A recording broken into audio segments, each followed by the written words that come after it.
And we're back on this radio station. No, just kidding. It just felt natural. Okay, so for people who are just joining us, which some people from Twitter might be, I'm Lotus. I'm friends with Logan. I stream regularly, but right now we're doing, I guess, the pilot episode of our podcast, I suppose. Liminal Spoof with FloralMarsupial, also known as Logan, also known as Jade Stan #1, also the artist of LiminalSpaceComics.com. Hello, Logan. Hi, Andrea. Did I miss anything in my intro of you? No, that is literally the most perfect intro I've ever heard in my life. You are a professional, you are a natural, and I'm astounded by Thank you. you. Why, thank you. Oh, also, I should mention, this will be, posted somewhere later, probably YouTube, maybe Twitch, but we are live streaming it right now, so we'll do our best to read out any comments that we respond to, but also for the people in chat right now. #1, hi Dex, hi Dog. Dex, I actually have sound commands disabled because we are doing this in a podcast format. I don't want Nicki Minaj yelling roaches randomly while we're trying to be serious. But I still appreciate y'all. And yeah, if we miss anything in chat, just know it's because we're focusing on whatever else we're talking about. And we'll definitely open up to chat questions a little bit later, I think. Seems like it seems good to do all of our own questions first, and then we'll bring chat in on this. We'll bring the people. We want to hear from the people. Exactly. We are nothing if queens of the people. And ourselves. Like, we gotta get that healthy balance. Individualism and community. Spiritualism and pragmatism. Pragmatism. Yeah, that's the one. Anyways. Before we get distracted again, we are here to interview Logan about her comic site, LiminalSpaceComics.com. It's about, well, I mean, actually, it's probably best to have you sort of give the little teaser, the little intro for it. What is it? I'm wondering if I should just pull up and read my about. I mean, shit, that would do it, wouldn't it? Basically, Liminal Space Comics is a collection of short comics, serially published, mostly on Saturdays, and it's mostly about Homestuck characters, but it's specifically character-driven Homestuck character comics that are meant to kind of expand on context that we don't really get to see from the characters because, the narrative and plot essentially leaves all these gaps or liminal spaces that kind of like leave the characters in a in-between exactly how we understand them. And that's where I feel like most of Homestuck's transformative fan work comes from, is allowing us to put ourselves into these spaces that are left behind. And that's exactly what I'm doing with Liminal Space Comics. It's just a whole lot of them all collected on one site. And it has a lot of headcanons, like the fact that I think Dave has like chronic back pain, and it also has a lot of Jade content because I think Jade is essentially the first dog in liminal space when it comes to Homestuck, both because of what kind of character she is, which is a very external character, and also because of her part in the narrative, which is that she serves the narrative, so everything that kind of concerns her as a character personally is largely left up for reader interpretation.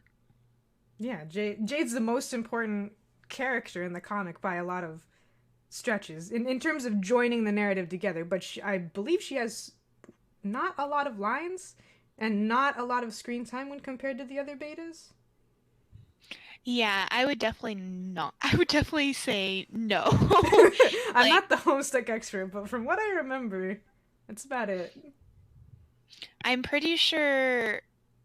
I think actually, no, John definitely has a lot of lines because there's so much Egbert being like a general part of the story. Yeah.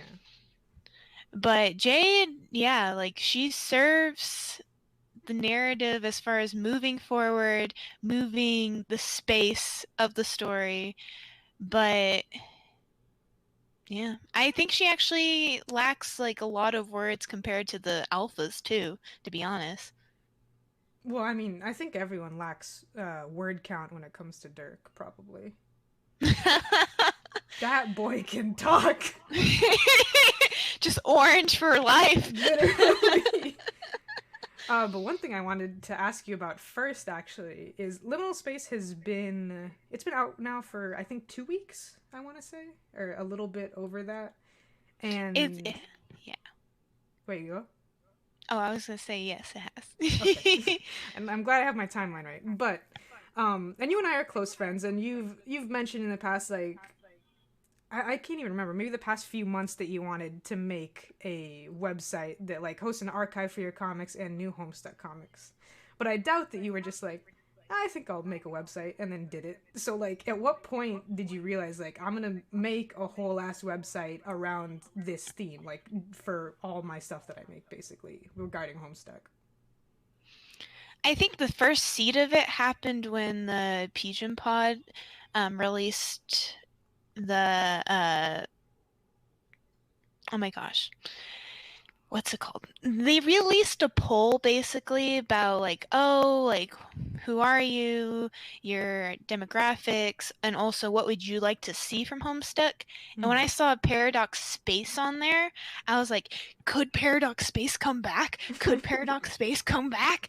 And at that point, I was like, well, I really should have an easy way to access all of my comics, especially my Homestuck comics, because if I ever need to have a portfolio, and if the case Paradox Space does come back, you know, that would be a really good thing to have, especially because Tumblr is not really where the community is anymore. Yeah. And Twitter, especially because of the moments now, how you can't really like organize them based off the post you're already on. You have to like go through your whole count. It just felt like there wasn't any way to properly organize any of my work in one place anymore. So that was kind of like the seedling of it. And then I thought, well, why not do serial comics after that, you know, to keep a constant stream? And also because, you know, we never know if Paradox Space will come back, so might as well make my own Paradox Space. My city now. This is my city!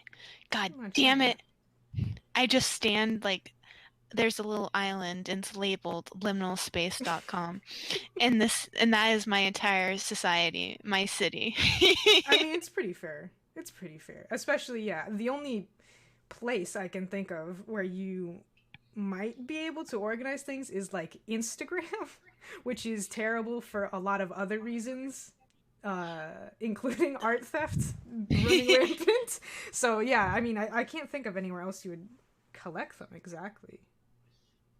Yeah, and I kind of enjoy the fact that now they are archived in a way that reads like a webcomic. Right. But because even though they're all very different stories, it does kind of feel like the theme is very concurrent. Right. In all of them. It's like when you have I'm not a weeaboo. What are the things called in anime? An OVA? OVA? Yes, there you go. It's like those where it's completely separate, but it's also the same thing in its own sort of way. It lacks a sort of canon, but it's also definitely canon. Yeah, it's in a liminal space, one might say, between canon and not canon. But I totally agree. I mean, that's why I really like Homestuck in general, because at the end of the day, there are these little parts of it that no matter what, it's up for your interpretation. Like, Yeah.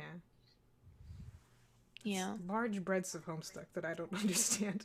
But I'm almost a little surprised. I tried to predict what you were going to say, and I was completely wrong because I thought I believe this was for this year's Inktober. You did a collection of comics on the betas about their dreams, and they were either talking to people about their dreams or were in dream therapy, one of the two. And I always saw that as being very similar, or like very structurally similar to the first comic that Liminal Space opens with. I guess it's called Let's Talk About the First Dog in Space, which is Jade Harley in a sort of therapy session. And like, did you intentionally link those, or did it just kind of happen? Well, I think it was definitely inspired by the fact that I really liked the structure of Dream Study and Dreams. It wasn't intentionally linked, though, but I did realize while I was making Let's Talk, it would be a lot more impactful if I didn't show a therapist or anything like that. Yeah. Like with Study and Dreams, it was just I wanted the characters to tell me a story. With Let's Talk, you know, I wanted to feel more so like we were interacting a little bit with the story as a reader, and also putting in my own authoritative narrative voice into the mix. Right. Yeah.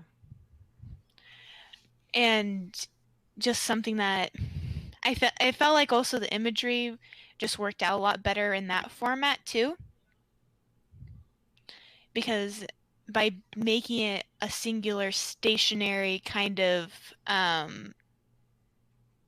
singly stationary panel, there's a lot actually more I could express and do with. But Yeah. they're not. They're Yeah. not physically going from place to place, and that allows you to. I don't know. That is kind of weird, isn't it?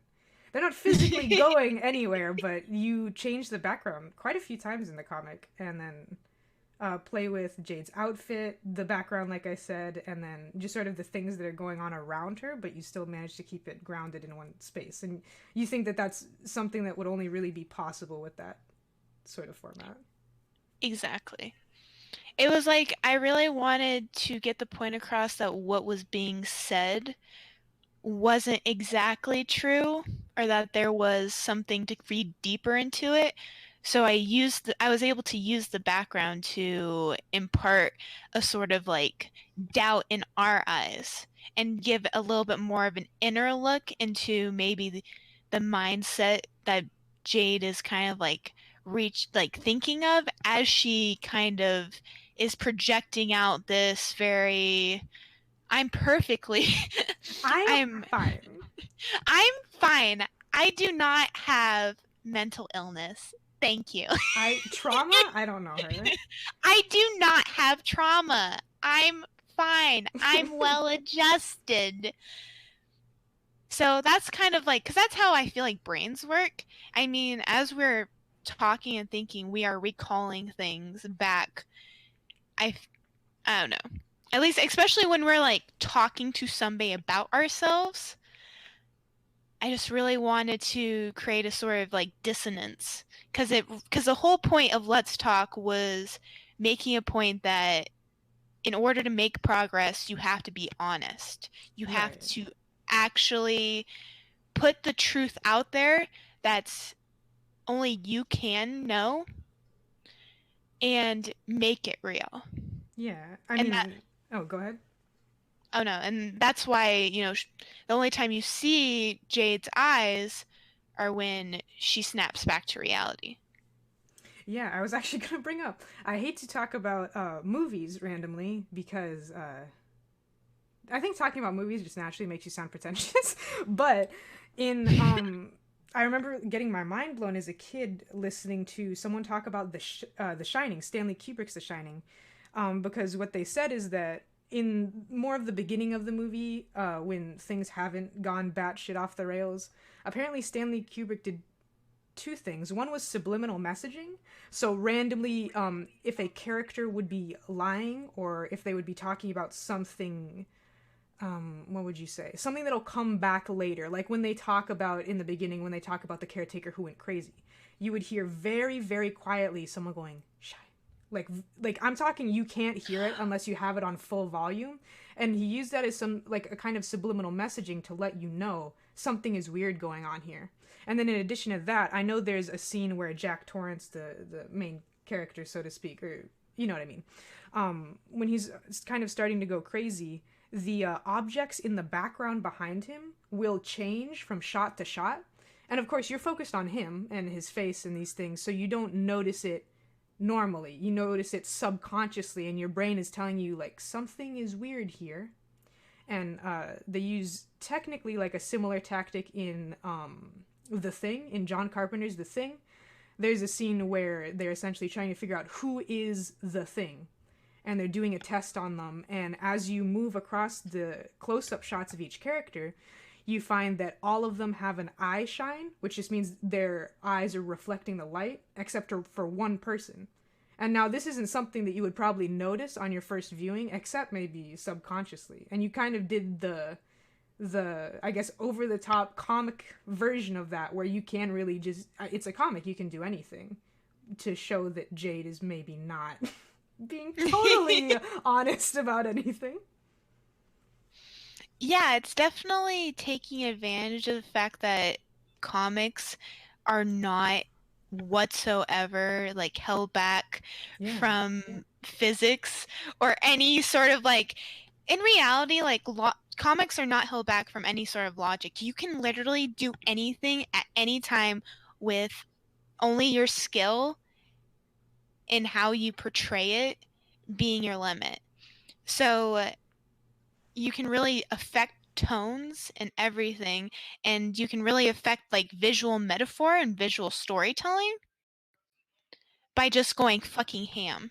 Yeah, right. Like if you're filming a movie and you want to put someone upside down, for example, that's kind of a situation. You're gonna have to like get a harness and you know, use green screen and stuff.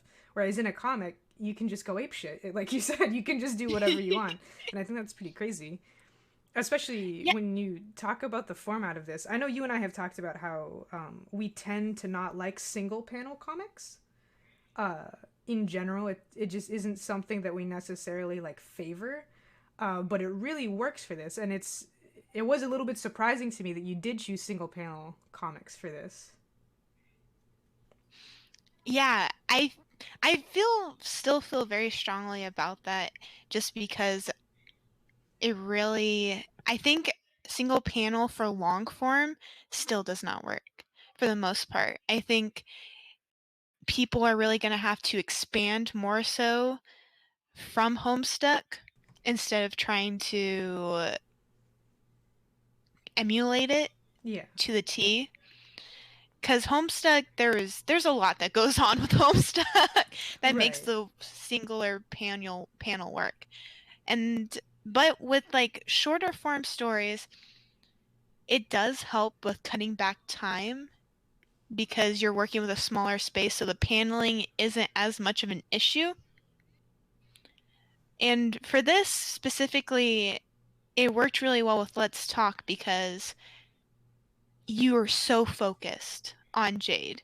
It really centered the shot. I mean, it is a bit like a storyboard in a way. Yeah. Carmi described it as like watching a movie. And I was like, yeah, that's very Yeah, because it is, I don't want to say it's simple, but the shot is very simple. And that's what lets you kind of get into everything else. I feel like in a lot of comics, there's not a focus on the character's facial expressions, unless it's, you know, just a quick shot, something you're supposed to sort of scan over as you're going through the page, as you're moving through the, you know, different little panels. Whereas in this, it's one big panel, and it's like, pay attention to this and this person only. This is what the comic is about. Nothing else. And I feel like that was really important for just like setting the tone of Liminal Space and why I needed to add that new comic to the very front of the collection. Because in a way that is like all of the stories are very focused on singular characters and character exploration, especially through visual storytelling. And it's like I really needed people to like understand, like especially Jade in particular, this is the story. It's not about anything else. It's not about the movement of like physical plot. It's about peeling back layers until you get like this really kind of intense center. See, I just can't wait for her to go proper ape shit. Personally. Maybe for a different project. Yeah, a different project. There's so much shit I'd like to do, honest to God. Time bad. Why do I have to be like a real person? Why can't I just stop time and just do a bunch of like crazy whack shit and then just put it all on the internet after I unfreeze time? Come on, Quicksilver. Okay. But early during us talking about the format, we did talk a little bit briefly about Homestuck and Homestuck's original format, and obviously at the end of the day this is kind of what it's all about, is Homestuck. And you and I have known each other for a while, and if I'm remembering correctly, you joined Homestuck like pretty late in the comics life cycle, in the fandom cycle. And I was wondering, what made you like decide to start drawing not only for Homestuck but for the comics and everything, and why was it Dave Cat? Why was it Dave Cat? Oh God, why was it Dave Cat? So essentially, I think what happened was like I was into Homestuck during like the big boom of it, but I was not invested in it whatsoever. Yeah. Like I was more so, it was very relaxed and I was just kind of like on the outskirts of fandom. And I think the reason why that changed when I came back to 2016 right before it ended was because, or was it right before it ended? I don't think I was making stuff until after it had ended a couple months later, actually. So I think I started making things for it during Dave Cat Week.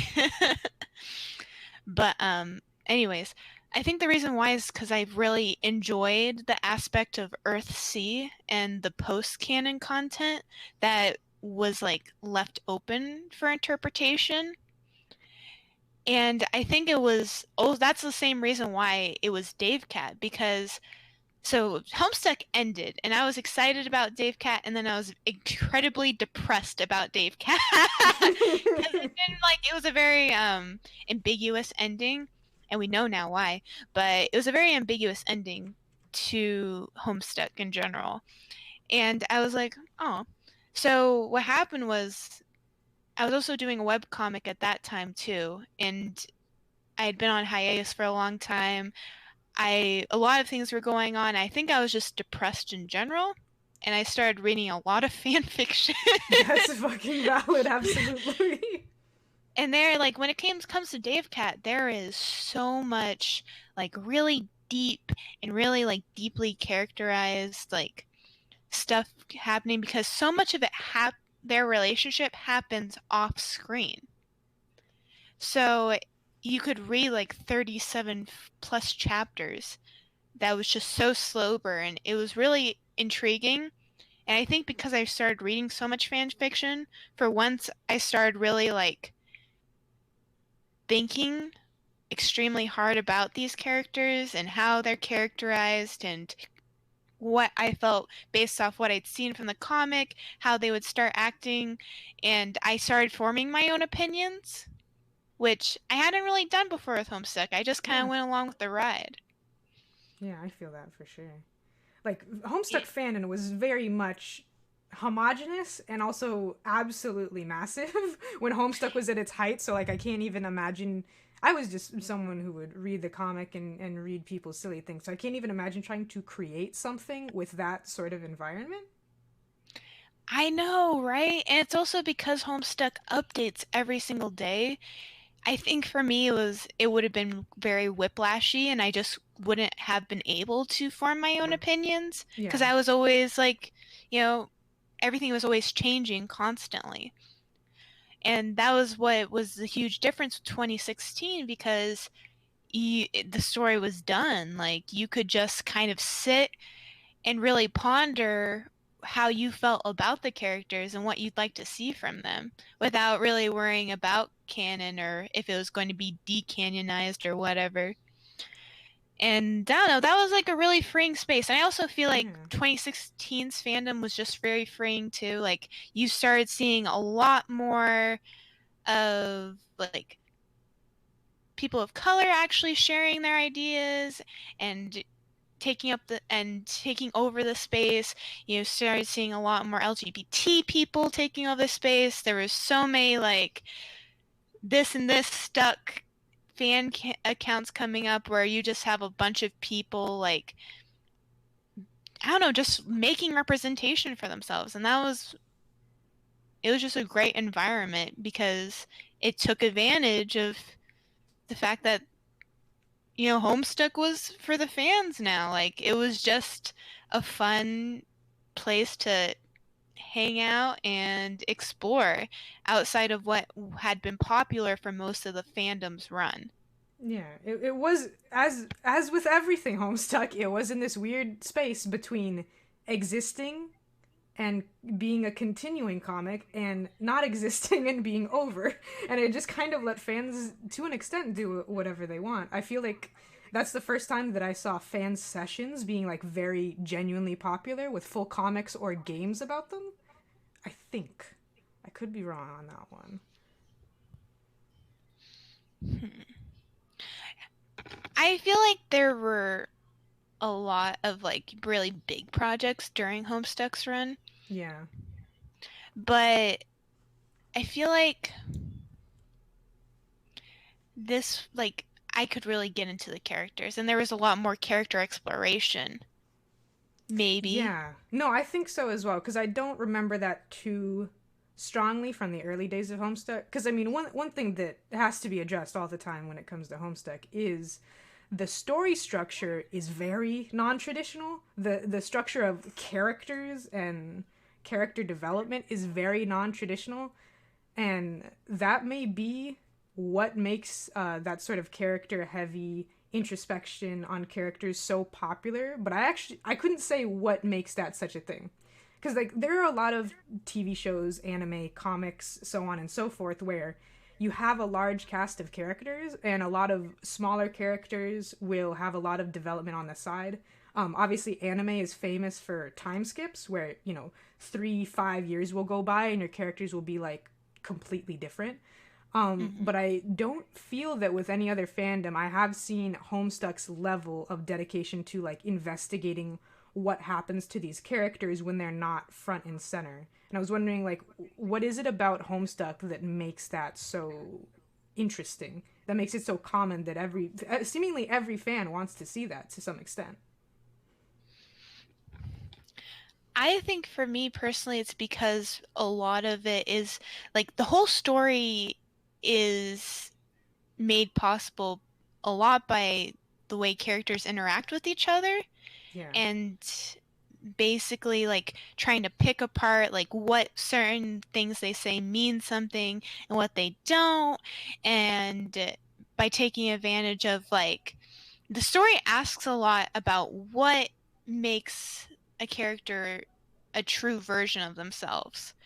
And that was for me what really made like investigating them a lot deeper really meaningful because you only see the tidbits Yeah.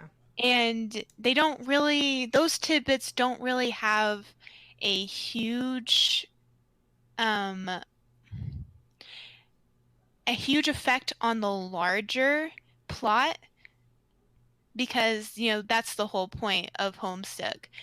The narrative is just a force of putting these characters through something regardless of how it really affects them as people. And even though we get these insights, at the end of the day, everything has to move forward and the story has to complete itself the loop must be finished. Yeah, I mean, Homestuck's weird where, to an extent, every character is a protagonist in a way, like at some point or another. And also, every character is an unreliable narrator. And those two things combined lead to a lot of confusion, a lot of different selves that need to be explored, and a lot of pieces to put together. And I think that's why earlier Homestuck fandom was so fucking confused all the time. I mean, like, we really just didn't even know what was going on a basic level. And I guess I could understand how that leads to it. I mean, you look at Dave is probably the character who's had his alternate selves explored the most, I want to say. Obviously, Yes. everyone thinks of Dave Sprite right away, but then there's also the different Doom timelines and the like. And if I'm remembering correctly, it was only, mostly at least, Dave at first. And then as the comic opened up more to be not only, or not primarily about the beta kids, then we'd started to get to see a lot of other characters getting their sprites, like Fefpeta Sprite, I think is how you say that word. I always forget how to say it. And then obviously you have the characters in the Dream Bubbles. You have Aradia, who, God's a poor girl. How many fucking different selves does she have? Jesus. And then all these different characters. And Jade is someone who also has a lot of different selves who weren't really explored quite as much. I mean, not only is there normal Jade, God tier Jade, Grimbark Jade, the robot Jade that I always forget exists and always scares the shit out of me when I see it. Um, yeah, do you plan to do comics about individual, I guess alternate Jades is the word for it? Well, I feel a simple life in Bolts is kind of an exploration of Robot Jade, even if it's not really. Yeah. because because it is kind of taking that little part of that identity, and then even though it's from the perspective of regular Jade, it's still kind of seeing like the pros and cons of like the possibility that there probably is like a weird like Doom timeline where Jade became a fucking robot or something, and she's just permanently a robot. And in a way, I guess that comic is kind of talking about that timeline, even if it's from Jade's perspective. And it's filtered through what she would value from that experience and what she would hate about it. But I'm definitely interested in exploring Candy Jade Strider. I talk about her all the time. Yes, you I talk about her all the fucking time, okay? do. Because I think that's like a very interesting version of the alt self, and a version of Jade that would be really expansive to her general character and how maybe the rest of the fandom would understand her. Because that is the Jade Harley that just did all the wrong things and Yup. became their worst self. And the thing about a character becoming their worst self is that bears the question, why? Like, why did they make these choices? And I know in Homestuck it's kind of like, oh, well, they made these choices because the narrative forced BBB. Mm. But, but I do kind And of tell feel us how like, you really feel. well, like, especially in Candy, there's literally a 10-year time skip between Jade, who is, commenting on getting married, and Jade finally actually getting married. Yeah. And that speaks a lot to me. So there's definitely that. I don't know, like, I feel like I'm definitely have a lot of ideas for Jade English too. Ex- um, uh, who is like grandma, I you know. know. First, I had to think really hard for a second. I said it, and then there was that pause. I was like, wait. I was like, I think I know what Logan's talking about. I'm pretty sure I'm on board here. Pretty sure I understand right now. But yeah, I had to think about that one. But yeah, those are characters who. It's been a while since I read Homestuck, but I can't remember them getting a lot of screen time other than their explanation for what they are basically with the whole Crocker English situation. I only remember, a handful of panels that said, this is what happened. And then I don't remember seeing them again personally. No, Jade was like, Jade English, they were like, she was cool as fuck. The Condi killed her dog, and then Condi killed her, and that was like the end of fucking Jade English's whole life story. What? Like even on the weird arg that shall not be named. Okay. Even then, there wasn't really a lot information on her. It was mostly Grandpa Harley we got a lot of the information from, which I thought was kind of interesting, but also very, very much in line with Homestuck. Right. I mean, Homestuck I love loves old Jake people. English, Oh, but also that's it. hates Jake English. Simultaneous love and hate of Jake English. But yeah, I feel like there's a lot to do. And I also have thought about Game Over Jade like a lot. There's one comic someday I might do that would kind of explore her specific like resentment towards Dave. Yeah. That would be fun. I think you either made a tweet that made me laugh or drew a short comic about it. I can't remember which one it was. That was just something to the effect of Dave Sprite saying, "No, I'm definitely Dave." Okay, Jade says, "Well, then I fucking hate you." Just kidding. That's not me. That's not me. Sorry. Must have been some kind of mistake. Oh God. But talking about characters becoming their worst selves, I just realized it's basically a reverse redemption arc. I think people love to do redemption arcs in general. Everyone loves Zuko, and as a result, I think a lot of people will become attached to a villain. And this isn't even just in Homestuck; this is in everything. And will write a redemption arc for them, and then it seems so weird to do the reverse, which is here's a character that is a protagonist. They're a good guy in quotation marks. What if they just made the worst decisions ever? Basically. And what if they just really bungled it? But yeah, what if they really just screwed the pooch and kind of became the worst? And that's essentially what it is about. It should be seen with the reverence of a redemption arc to just see people go ape shit. Yeah, definitely. I feel like there's not like it goes along with the same thing with anti-heroes. Mm-hmm. Almost like that same path where like this person is not doing the right thing, but you also can't help but like want them to fucking win a little bit. Yeah. Just like as long as they're not like Rorschach, yeah, anti-hero, like but like a normal person anti-hero. Where there's something sympathizing with what's going on, and even though it's the wrong choices being made, it's not an inhuman or technically bad thing to do.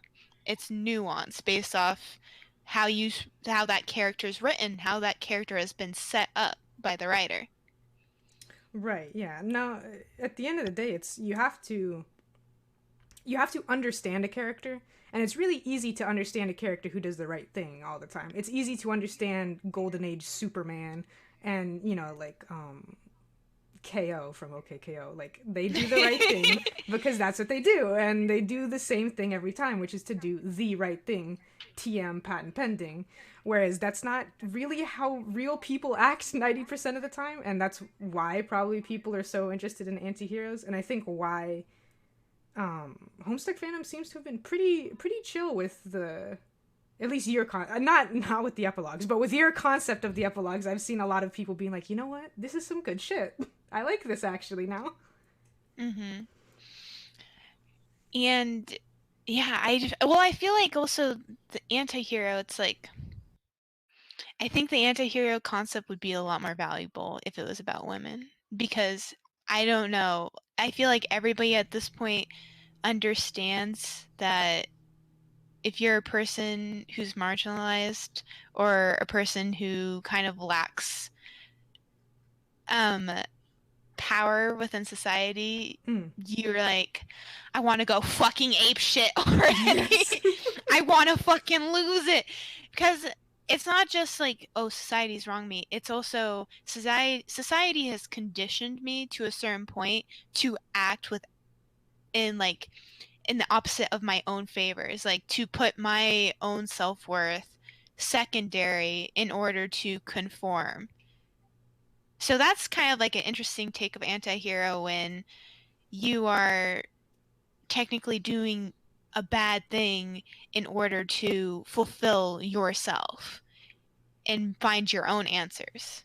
Yeah, I mean, I think in this case, the anti-hero thing it does loop. It's a feedback loop into the redemption arc thing, and it's something I think we're seeing a lot.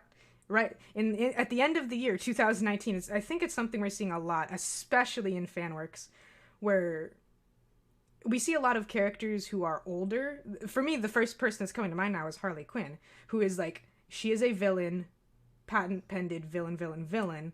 And then they're like, oh, well, we need to give her a backstory. Okay, let's say the Joker horribly abuses her. And every woman in the world was like, hold the fuck up. A villain, for real. And I think after enough of that feedback, they were like, okay, well, maybe Harley Quinn is not a villain. Now she's getting her own movie. I believe she has several of her own comics runs. I think she even has her own cartoon. I think just came out recently. That just came out. Yes, yeah. Which I need to see because I've heard it's really funny. Anyways, and yeah, that is something. I haven't seen too many people being like salty about this sort of thing, about liminal space and Candy Jade in particular. But I can like see the argument in my head. Do you know what I mean? Yeah, I know exactly what you mean. Where we should just let Jade be fucking angry. And that leads me to my next question. I'm quite certain you coined the term divorce fever, which is my new favorite term and something you have converted me to. Could you explain what divorce fever is and why you like it so much? To be fair, I did not come up with divorce fever. That was something that came up just in like, I'm not sure who did it first, but it boomed in the wake of the epilogues re John Egbert divorce fever. Because Candy John was just such a fucking mess. Poor Egbert. Poor June. Oh, poor June. She just hasn't found herself yet. But that was not something I coined. Something I coined was widow fever. Feral widow fever. not just widow fever. Feral widow fever. But I can't explain. I feel like the whole attraction towards divorce fever is definitely coming along the lines of like people.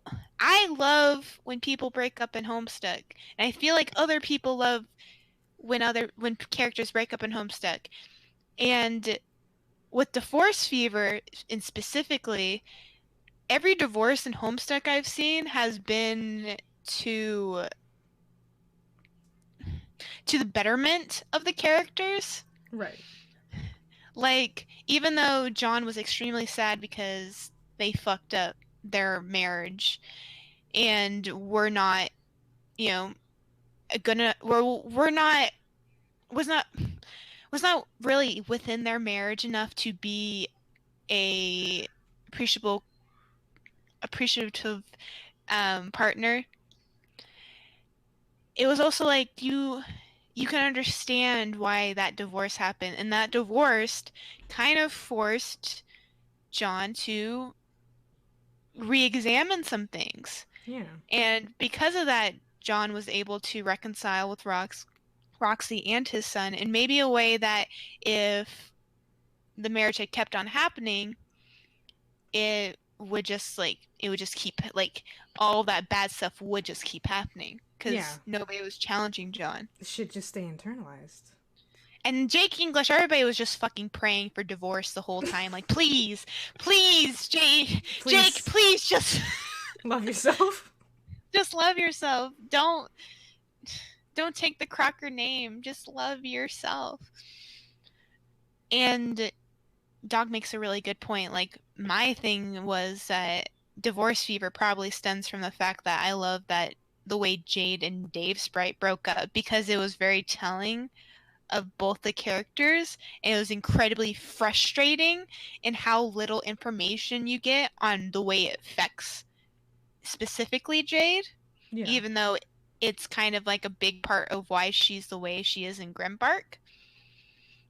But I love when characters kind of have to change their plans. Like, marriage always feels like, well, this is my life now. This is the end of the story, happily ever after. Mm-hmm. And that's not what being a human is. Like, you know, if marriage is a ceremony and you continue being a human being after it, that, you know, has to work to meet a partner halfway and has to work at their own life to be satisfied with yourself. Right, exactly.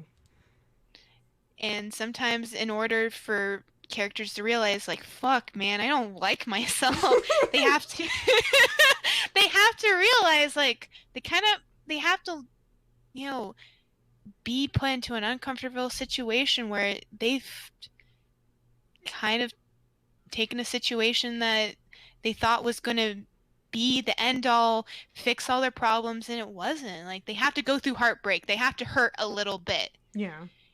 And I think, like, divorce, or in that way, that's a really hard hurt, but it's also a hurt where I feel like people can move on in a positive way versus other forms of hurt, which kind of might linger with you in a more traumatic way, if that makes sense. Well, right. I do think a lot of it is. I can't speak for other countries exactly, but in the United States and the UK and I believe Australia, if what I've heard is correct, it's definitely like not only is marriage the be all end all in stories, it also people act that way in real life, and are like, once I get married, I will be happy, and then I have my happily ever after, and then everything's fine. And then people also act like, if you ever do get divorced, like your life is over.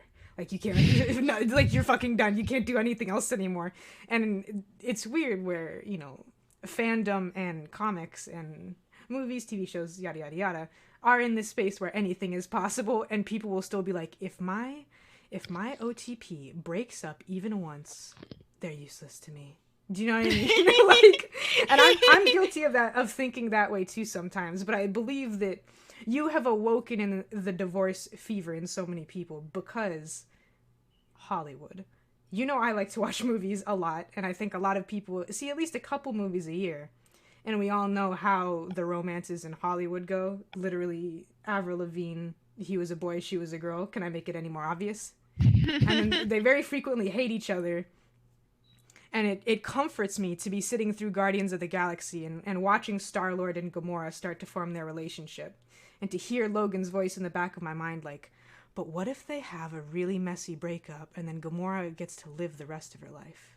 And then I'm like, okay, I can be fine now. I don't have to watch this. I do feel like, yeah, like, there's just something that feels...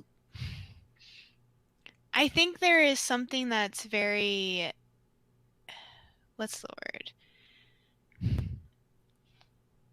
Oh, God. Comforting. Huh, I know words. There's something really comforting in the concept of, you know, not every relationship is really meant for you to, like, put all your cards in and it's, like, amazing and you're done. Like, it's over. Like, pack your bags. It's done. You know, sometimes we get into relationships and they don't turn out right, but we can still learn something about ourselves. Right. Like, I don't know, that's because it makes it feel like, oh, I didn't waste time being in this relationship. This relationship wasn't a mistake I could have avoided. This was just kind of the process of being with another person and figuring out what you want and figuring out and realizing that what other people want doesn't always reconcile with that, even when you really love each other. And it's okay to let go of that love because it's not the only love that'll ever exist for you. Exactly. And I mean, to a slightly less intense version of divorce fever, I love a good friendship breakup. Not only in media, but in real life, we all have that one friend who is too nice for this world, and they have a friend who's an asshole. And there's something like so viscerally satisfying, so vindicating to see someone finally say like, you know what, this isn't good for me, for someone to stand up for themselves. And I think that has happened quite a few times in the divorce fever canon of Homestuck, to have a character say, you know what, it's time to show some self-love in this bitch, and just completely cut someone off. Literally Roxy Leland in Candy. Get his ass. Bless them. Bless them. God bless. But I know exactly what you mean. I think something else I find really viscerally satisfying too isn't even like a good friendship breakup, but just like complicated friendships. Like, We always joke you love conflict. I love conflict. And I even like conflict that isn't necessarily solved, but just kind of like hangs over people a little bit. Because I just like that character exploration. That the way characters do and don't understand each other, especially when they do love each other, it just it makes it feel better when you aren't able to do like the perfect thing in real life, you know? Yeah, it sucks to see characters who know what their friends are thinking, since no one does that in real life. Exactly. I think it's like it's just another form of satisfaction in imperfect love. Yeah, And yeah, it's I nice. love that I love that in the betas. I love that in the alphas. I really do feel like that's the reason why I like Homestuck so much because in the end, I feel like the underneath all of like Homestuck's like plot stuff and all of its like thematic like rule breaking you know shit Yeah. is it's a story about friendship and that how the person you want to be seen doesn't always help people to realize what you need in a friend and how coming to terms with who you are as a person can kind of help make that connection better with other people. Yeah, and we see the little cracks in understanding between the characters start to form. I mean, just all the time. That happens all the time. And then I think those didn't really explode until the epilogues. And then, of course, now we have Homestuck 2 coming out, or Homestuck Squared. I don't know how the fuck you're supposed to say it. And that's when like these huge rifts are forming, and it definitely feels like a complete departure from Homestuck proper, I guess is I believe what it's called. And then Paradox Space is also different but the same to Homestuck in weird ways. Homestuck's very weird in that way, where even I think a lot of fan content is considered canon to a certain extent. Like I'm sure there's a lot of people who are reading your comics right now who are like, "This is my Jade. This is the Jade." I know I'm definitely like that, but also I don't read a lot of Homestuck, so that's not that hard. But I'm sure you see people saying this kind of thing all the time. And one thing in particular that was very strange to me to see is that old Homestuck fanon, like 2013 fanon headcanons and everything were very prevalent at the time. Obviously, they've waned a lot since then, and now there are new fans joining Homestuck who like look to your characters and see like these are my headcanons as well. Like this is how I see these characters. And I was just surprised that there are still new fans. It feels like it's so long that Homestuck has been going on. And I was wondering, do you have any advice for new fans, or is there any extra Homestuck content or like fan content that you think is required reading to really get a good, fun understanding of Homestuck?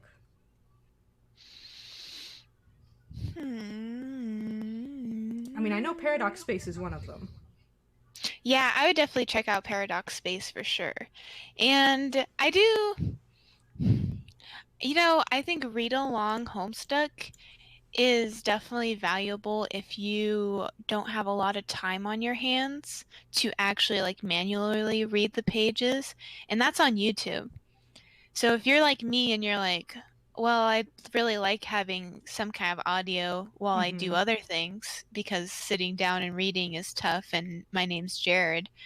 Um, Stop. I think Read Along Homestuck, I don't think it ever finished, but it will definitely get you through a big chunk Yeah. of Homestuck.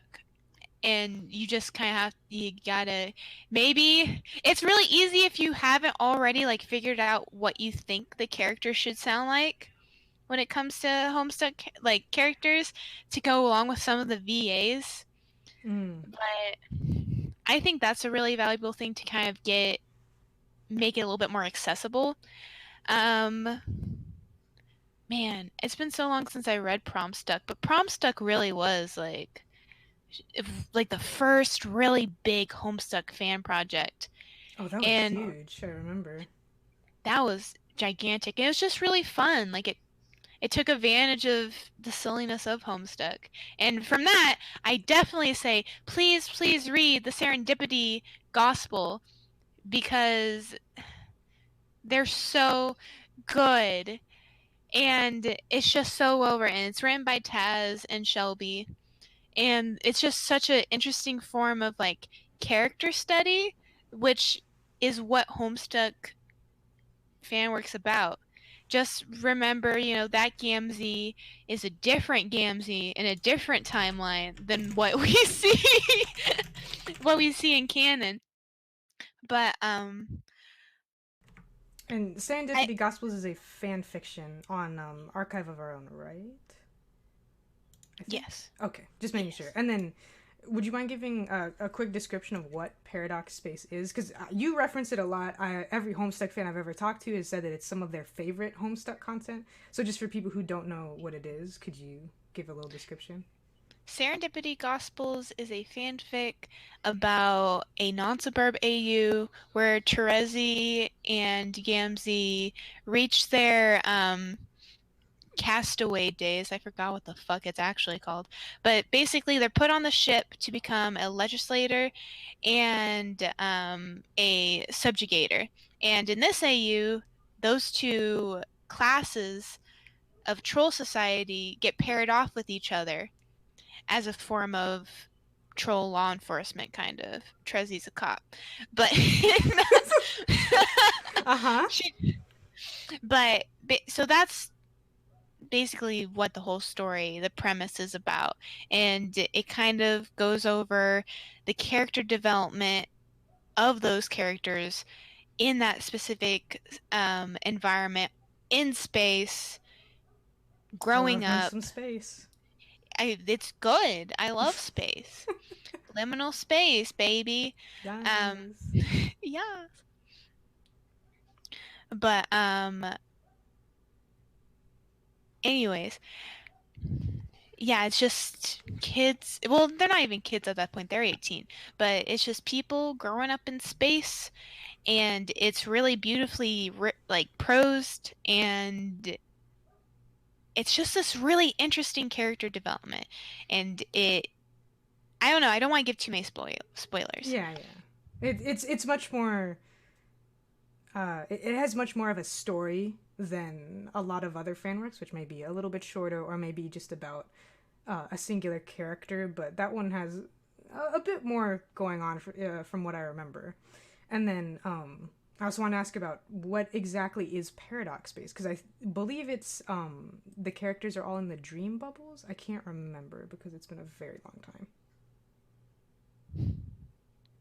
Wait, is Paradox Space and Dream Bubbles? Or what is Par- more like what is Paradox Space about? Just a sort of similar description of Paradox Space. Paradox Space is the official kind of serial comic side site to Homestuck that was published during like the Omega pause, I think. It was one of Mm, the really big hiatuses. And there's just a lot of people from fandom who were hired by Wump Pumpkin to make these very short stories. It's kind of what Liminal Space was based off of, obviously, as I said earlier, yeah. but it's more lighthearted because at that point there was still Homestuck canon that really couldn't be spoiled, I feel like. So it's very lighthearted. It's very much on a couple different side characters, but also there's so much Dave Strider content in it.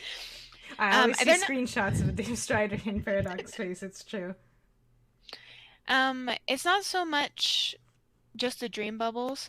It's also just like weird AUs you don't really understand where they came from, and it's more so like there's a couple different ancestor, like troll ancestor um comics that give a little bit more insight to the signless and stuff.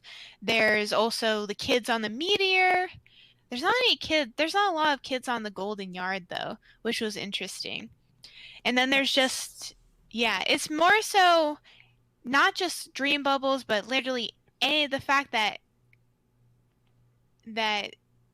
these realities were possible just because of how large Paradox Space is. Hmm. And because somebody, actually wrote the comic and you can see it, so it's real now.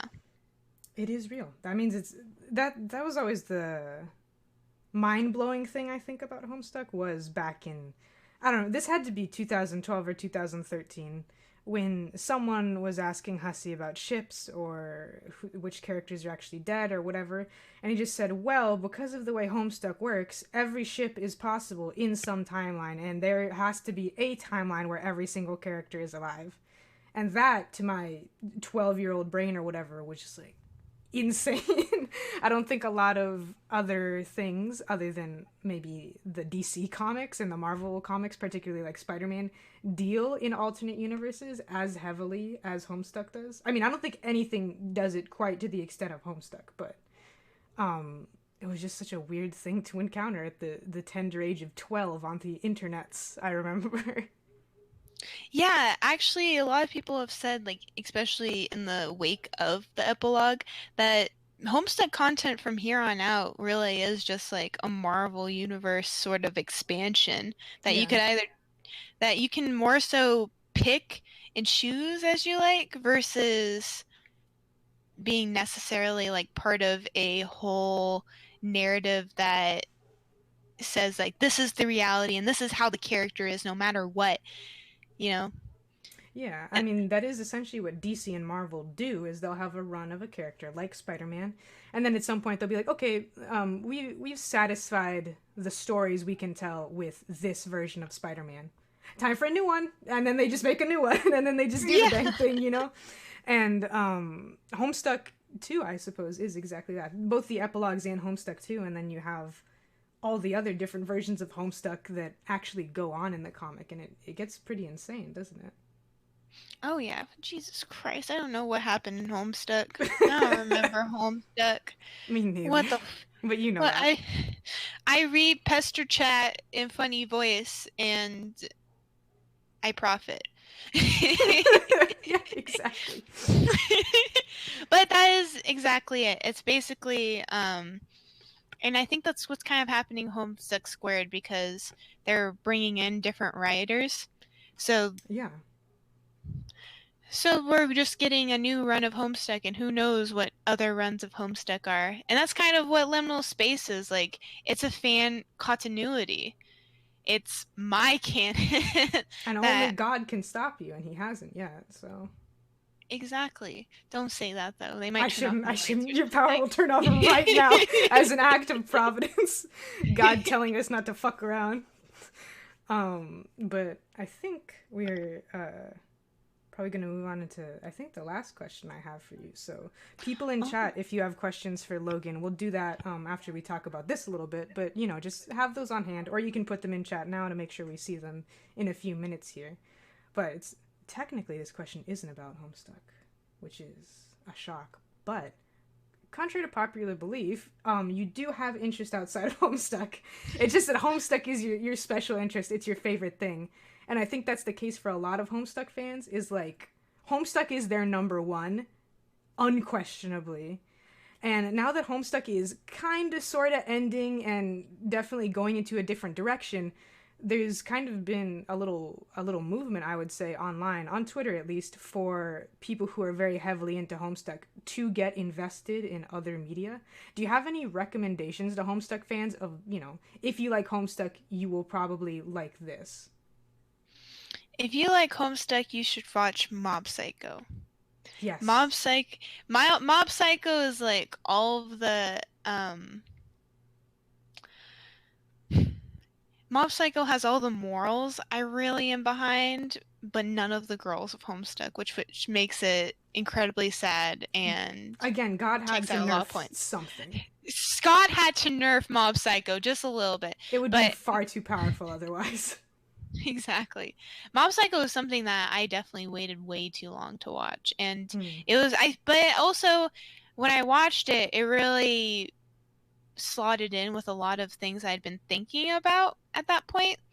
So I think Mob Psycho is definitely something to check out. I think I'm going to post maybe a bit of a long comic rec list later at some point.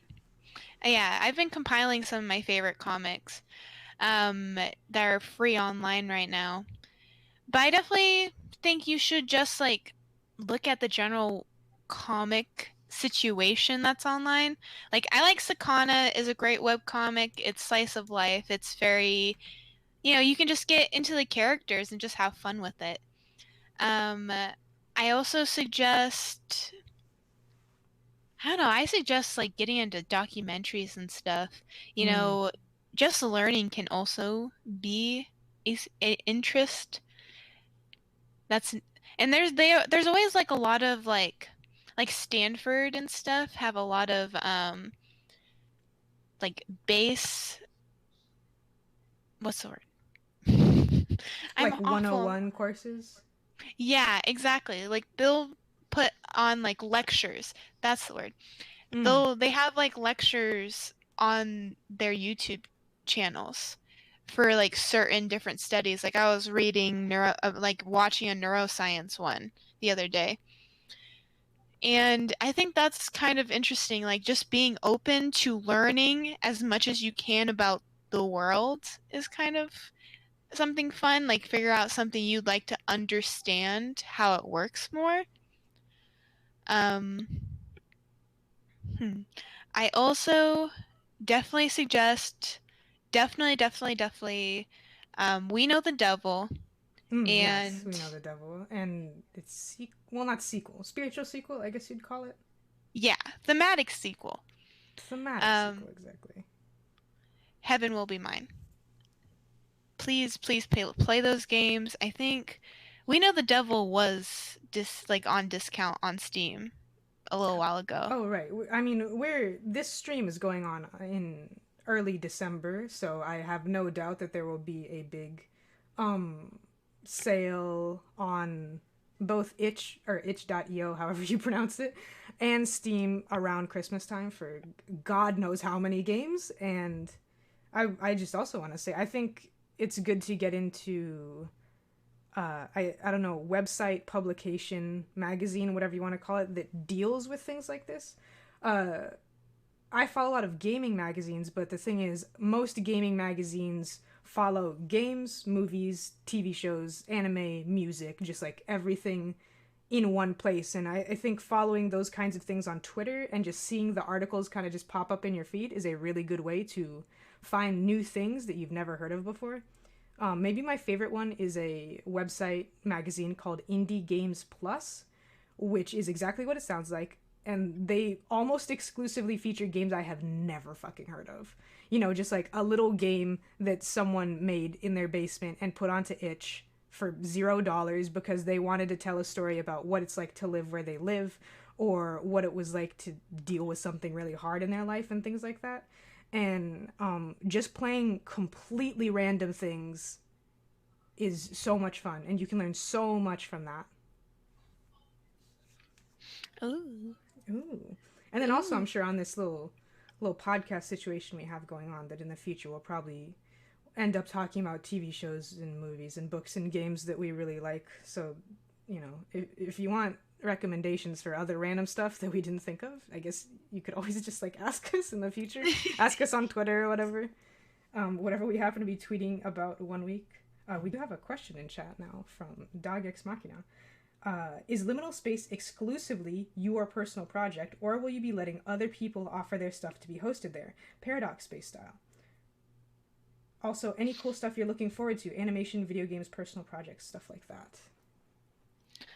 This is something I've been thinking about, and I think at this point, the plan is mostly my personal work. I have been thinking about opening collaborations. So I think the one thing about opening it to other people's projects, Paradox Space Style, is that because it's a personal continuity, I do enjoy the idea and the concept that all of these comics do share a singular space, like the context they give Homestuck and stuff like that. So I think if I do open it up for collaborations, I would want to be writing the comics still. I guess I can't be Andrew Hussey. I can't let go. It's hard to let go of your baby. I completely understand. I mean, you know me with D&D. Like I've been writing a D&D campaign for God knows how long at this point. And at some points I'm like, I should probably just write a fucking book. At this point, I should probably just be a book. But yeah, any projects you're doing, or games, animation, video that you are looking forward to?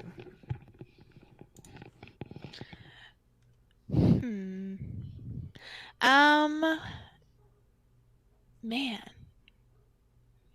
I guess not. While you try to think of more, I will say, people who have been to stream before probably know I fucking love spreadsheets.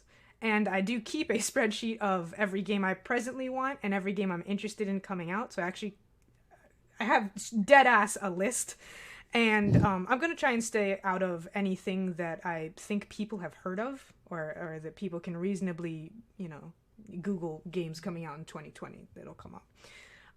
One that I am ungodly excited for, I've been so excited for this since it was announced, is a horror game called Mundaun, Mundaun, which is a completely hand-drawn horror game that is, I believe, set in the Alps, or it's set in some kind of mountain range for sure, and it has just such a fantastic color palette and such a fantastic premise of really basing it on just like the folklore of living alone in the mountains and being scared.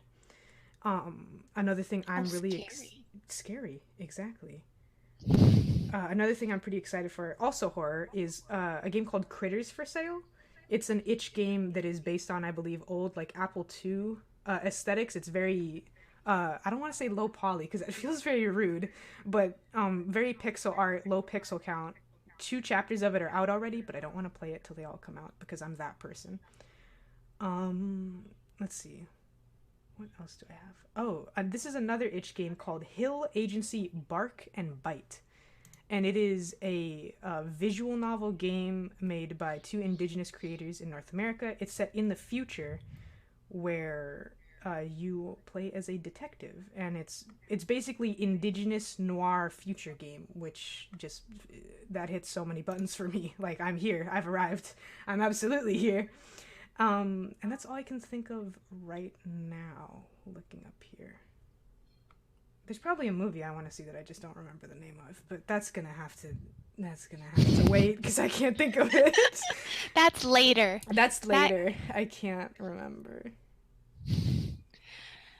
I feel like there's probably is stuff I'm looking forward to, but I'm just like, my Homestuck brainworms are making me not think about it. All I'm thinking about is I want to make my next comic. What's that?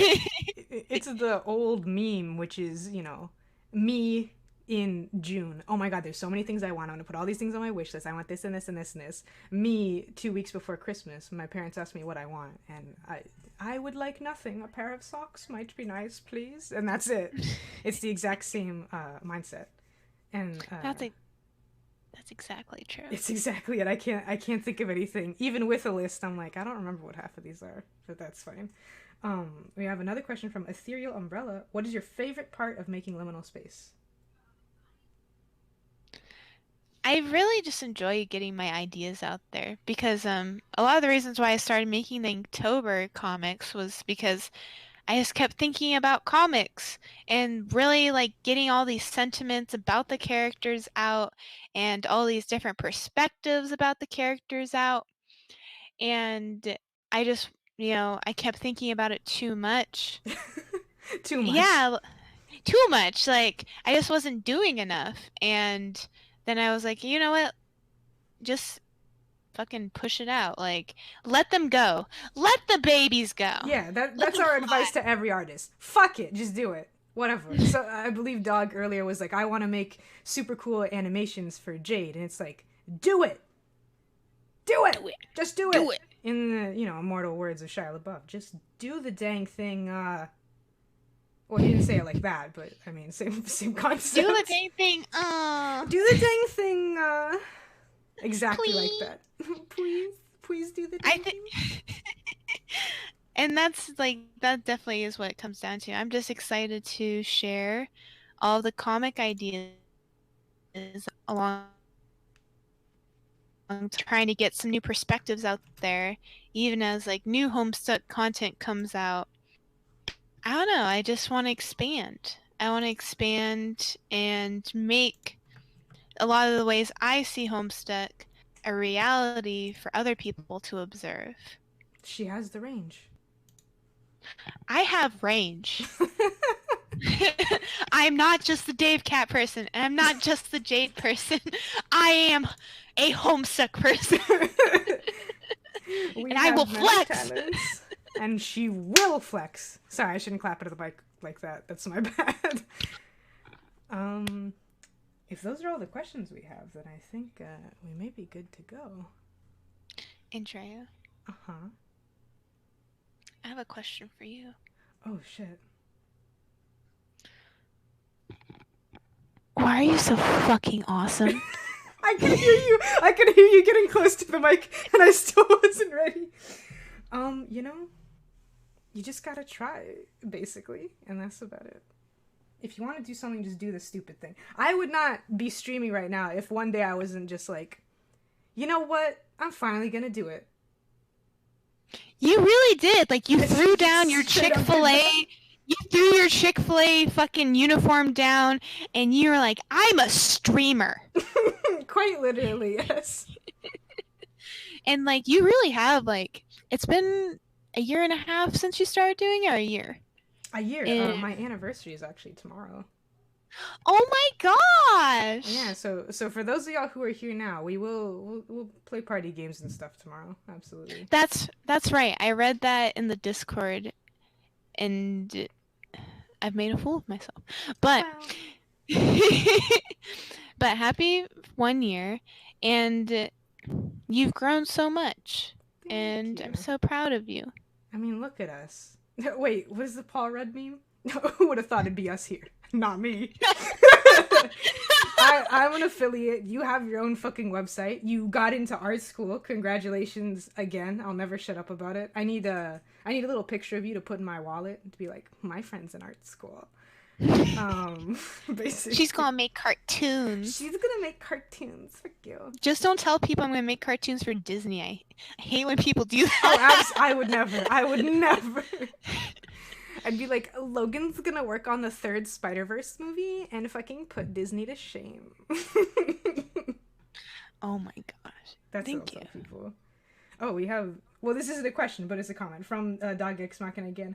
I just want to thank you for the Jade content, because you're the first content creator who has explored her with as much depth as she deserves. Aw, thank you, Dog. Thank you so much for all your support these past couple months. It means a lot. And I'm glad that, it means a lot to it means a lot to feed the people. But well, it's true. Yeah, like that's another part of Homestuck, making Homestuck content and starting Liminal Space. What's been so fulfilling, it's like it means a lot to look through tags and look through comments and have people appreciate the context and the thoughtfulness I put into the characters. And even though Liminal Space, in my opinion, is very, very like on the opposite spectrum of probably where Homestuck is, as far as like how I operate as an author and what I kind of or how I kind of go about my way of like making content, I think it still means a lot to have people look at my stuff and be like, yeah, this is the reason why I liked Homestuck. Hell yeah. I'm always like, what? Really? Thank you. Really? What? And especially for Jade, I like also hearing people say like, I never thought about Jade that way, but you really opened my eyes and made me like love her even more. And I'm always like, wow, because so much of myself, so much of myself is in everything I make for Liminal Space. And that's kind of what I mean. Yeah, like it's just, there's so much of me. And it just means a lot that my points communicate to people, and it's something that people are able to understand. Hell yes, absolutely. Fuck yeah. I think we're just about wrapped up here. I want to give a quick thanks to Sassy, who subscribed while we were talking, but I couldn't say anything because we were doing the podcast tings. So we're just gonna play Sassy's little alert here really quick, just to make sure he gets his due. We love Sassy here. Thank you, Sassy. You're a star. You're amazing. I'm in awe. Yeah, Sassy is 8 months in a row subscriber. Insane. Thank you again, Sassy. I don't know if he's still here, but he said, love the podcast, keep it up. Kappa. So yeah, Logan, would you like to plug all your stuff real quick for me? Yes. So, everybody, you can find me on Tumblr, Patreon, and Twitter, all under FloralMarsupial. And you can find a archive of all my work on liminalspacecomics.com, upon which a lot of new content gets posted on Saturdays. Yeah, I was going to say the next comic is actually coming out. I don't want to get the date wrong. When? 14th. This Saturday, right? Yeah, and now I have to make sure I got the right date. Yes. Well, yeah, I was going to say, I'm pretty sure you said that, but I really didn't want to be wrong and for you to be like, no, it's actually a week after that. So yeah, I guess I'm Lotus. I'm at Lotus Loves Lotus on Twitter and Twitch and YouTube, which is, I don't do stuff on YouTube too much. It's mainly just an archive for my Twitch VODs, and this will go on there as well. And if you're watching on YouTube, hi YouTube. Hi YouTube. Yeah, I guess this is our new podcast, Liminal Spoof. This is our pilot episode, I suppose. God, can we just give a hand to our host? And Andrea Lotus, like, are you gonna dox me? No, I heard it. I did not know. I would never. We've all accidentally doxed someone at least a little bit. Andrea just drops all of this is where Logan works. This is where Logan lives. I didn't even know where you. Oh wait, yeah, I do actually know. Yeah, you do. I do know where you work. Don't play games with me. Don't play games with me. But we do play games every other week on twitch.tv/LotusLovesLotus. We like to play through Pester Quests. And if you're listening to this live, we will be playing, I believe, Solix and Nepida's Roots come out next week. Solix, I'm so ready. Oh my god. Maybe I shouldn't do the Solix voice. Save it for the children next week. All right, well.